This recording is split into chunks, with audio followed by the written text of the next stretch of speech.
വളരെ സങ്കീർണമായ ചില കാര്യങ്ങൾ എനിക്ക് നിങ്ങളോട് പറയാനുണ്ട്. പണ്ട് ആരോ പറഞ്ഞു കൊടുത്തിട്ടുള്ള വിവരക്കേടുകളൊക്കെ അലങ്കാരമായി കൊണ്ടു നടക്കുന്നു കുറെ വിവരമില്ലാത്തവന്മാര് നമ്മുടെ നാട്ടിലുണ്ട്. ഇവിടെ ഒരു പെണ്ണ് പ്രഗ്നന്റ് ആയി കഴിഞ്ഞാൽ ആ അമ്മ അപ്പൊ അയ്യോ എന്റെ മോള് എന്തോ മാരക രോഗം കണക്കാ പ്രഗ്നൻസിയെ കാണുന്നത്. ഇപ്പൊ അങ്ങനെ പല വിവരമില്ലാത്തവന്മാരും പലതും പറഞ്ഞു നടക്കും. എനിക്ക് വിവരമുണ്ട് എന്ന് മറ്റുള്ളവർക്കൂടെ തോന്നണ്ടേ. പക്ഷേ ഈ റീച്ചുള്ള ആളുകൾ, കൂടുതൽ കാണാൻ സാധ്യതയുള്ള ആളുകൾ ഇത്തരം വിവരക്കേടുകളൊക്കെ വിളിച്ചു പറയുമ്പോൾ നമ്മൾ ഇതിനെതിരെ പ്രതികരിച്ചല്ലേ പറ്റൂ. ഇങ്ങനെ തന്നെ വേണം. ഒരു കാലത്ത് സ്ത്രീകൾ പ്രസവം എന്ന് പറയുന്നത് വളരെ കൂടുതൽ, പണ്ടൊക്കെ തമാശയായിട്ട് ചിലർ പറയുന്നത് കേൾക്കാം, ഈ ജന്മം ശരിയാവില്ല, കഷ്ടം. ആ സ്ത്രീ അവള് പ്രസവിച്ചിട്ട് പോയിരുന്ന് ആ 2 കിലോ അരി ഇടിച്ച് അവിടെ വെച്ചിട്ടുണ്ട്. ഓഹോ. പണ്ട് അരി ഇടിക്കണതിൻ്റെ ഇടയിൽ ഈ ഉദാഹരണം ഒരുപാട് പേര് പറയുമേ, അതായത് മറ്റേ നെല്ല് കുത്തിക്കൊണ്ടിരിക്കുമ്പോൾ പ്രസവവേദന വന്നിട്ട് പറ്റൂന്ന്. ഇതേ ഉള്ളൂ ഇവർക്ക് പറയാൻ വേണ്ടിയിട്ട്. അപ്പൊ ഇത്ര നിസാരമായിട്ട് സ്ത്രീകൾ വളരെ എൻജോയ് ചെയ്തിരുന്ന ഒരു പ്രോസസ്സിനെ സ്ത്രീകൾ എൻജോയ് ചെയ്യായിരുന്നു. ഈ വാക്കൊക്കെ ഇയാൾക്ക് എവിടെ നിന്ന് കിട്ടുന്നു എന്ന് എനിക്ക് മനസ്സിലാവുന്നില്ല. കാര്യങ്ങളൊക്കെ കൈവിട്ട് പോയല്ലോ തിരുവട്ടമാ. സ്ത്രീകൾ പോലും സ്ത്രീകളെ മനസ്സിലാക്കാത്ത, അവരുടെ ആരോഗ്യാവസ്ഥയെ പരിഗണിക്കാതിരുന്ന ഒരു കാലഘട്ടം.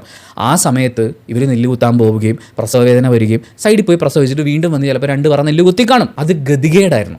അത്രക്കുള്ള ബുദ്ധിയൊന്നും അതിനില്ലല്ലോ. ആ അവസ്ഥയെ മനസ്സിലാക്കാനുള്ള മിനിമം കോമൺ സെൻസ് കാണിക്കണം. പരട്ട സത്യം പലതും പറഞ്ഞ് നമ്മളെ പ്രകോപിപ്പിക്കാൻ. എന്തൊരു രസമായിരുന്നു ആ കാലഘട്ടമൊക്കെ, എന്തൊരു സുഖമായിരുന്നു. എൻ്റെ മാരാർ, നീ ഒരു 10 പ്രാവശ്യം പ്രസവിക്കണം, 10 വേണ്ട, 1. ഇത് പണ്ട് തൊട്ടേ നമ്മളിങ്ങനെ കൊച്ചു കാര്യങ്ങളിലൊക്കെ ഇത്രയും സുരക്ഷ കൊടുത്ത് വരുന്നുണ്ട്. ഇവിടെ ശിശുമരണ നിരക്ക് നാച്ചുറലി കുറവായിരുന്നു. താങ്കൊണ്ടോ ഈ നുണ നട്ടു നോക്ക്. കിളിർക്കാണെങ്കിൽ ഒരു വിത്ത് എനിക്ക് വെച്ചേരെ. നുണയല്ല സാറേ, എന്നെ വിശ്വസിക്കേ. ഈ അരി ഇടിച്ചുകൊണ്ട് നടന്ന കാലത്തെ പ്രസവത്തിനെ നിങ്ങളിങ്ങനെ ഗ്ലോറിഫൈ ചെയ്യുന്ന സമയത്തെ നിങ്ങൾ വെറുതെ കുറച്ച് കണക്കുകളൊക്കെ എടുത്ത് നോക്കണം. ചുമ്മാ ഗൂഗിൾ ചെയ്താൽ നിങ്ങൾക്ക് മനസ്സിലാക്കാൻ പറ്റുന്ന കുഞ്ഞു കുഞ്ഞു കണക്കുകളാണ്. എന്താ കാര്യം?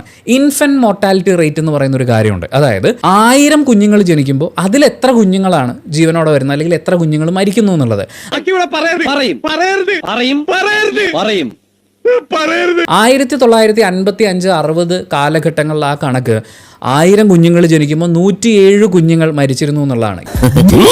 ഇന്ത്യയുടെ നാഷണൽ ആവറേജ് 150-160 നിൽക്കുമ്പോൾ കേരളത്തിൽ അത് 107 ആയിരുന്നു.